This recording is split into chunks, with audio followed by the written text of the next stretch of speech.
satu korban penggeledahan tawuran. Ya, bisa bantu. Kedua pemirsa dan sekolah tidak. Oke, kita mulai aja ya pertanyaannya. Yang menurut lu nih, menurut lu faktor utama apa sih yang menyebabkan adanya terjadinya tawuran? Biasanya faktor ada tawuran tuh ada perkelahian antara satu SMA atau enggak sekolah dengan sekolah yang lain. Biasanya itu ada konflik. Ya antara konflik internal atau enggak eksternal dari anak muridnya itu sendiri. Kalau menurut lu apa sih faktor utama yang bisa menyebabkan tawuran antar sekolah? Dua utama itu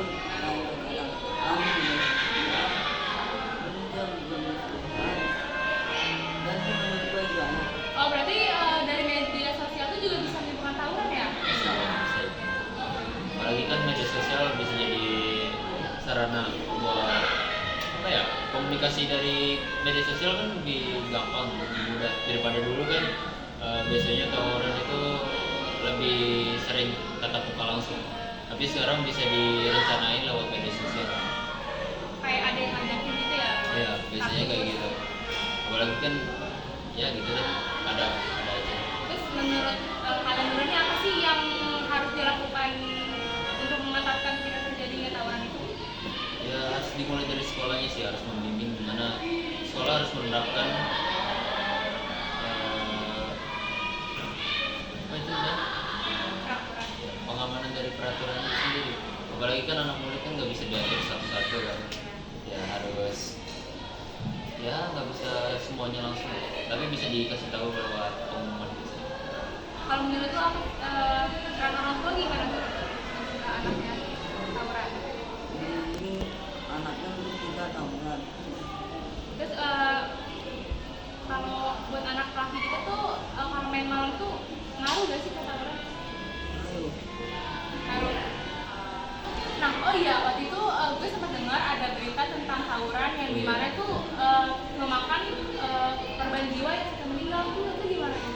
Itu udah nggak wajar sih sampai memakan korban jiwa gitu, kayak nggak mikirin apa yang dipikirin sama orang tuanya, terlebih lagi sampai memakan korban jiwa, itu udah parah.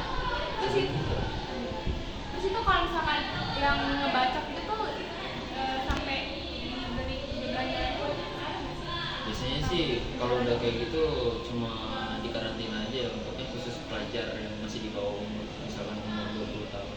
Tapi kalau misalnya udah lebih dari itu bisa ditindak pidana, bisa lebih dari 2 sampai 3 tahun penjara.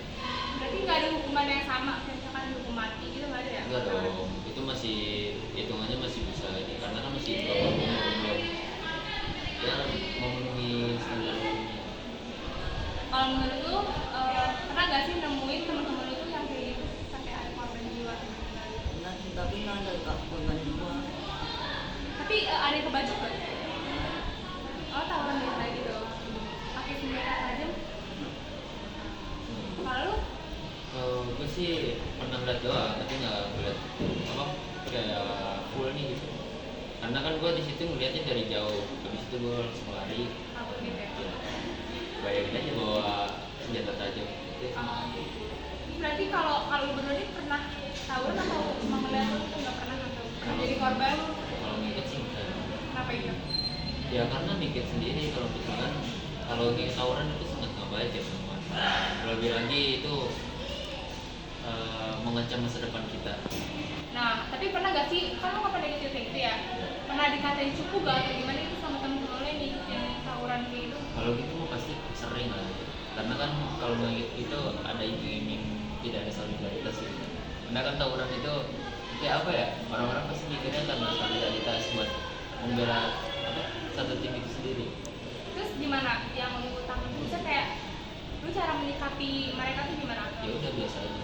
Ya boleh sikap bodo amat tapi jangan terlalu berlebihan. Kalau lu gimana? Pribadi?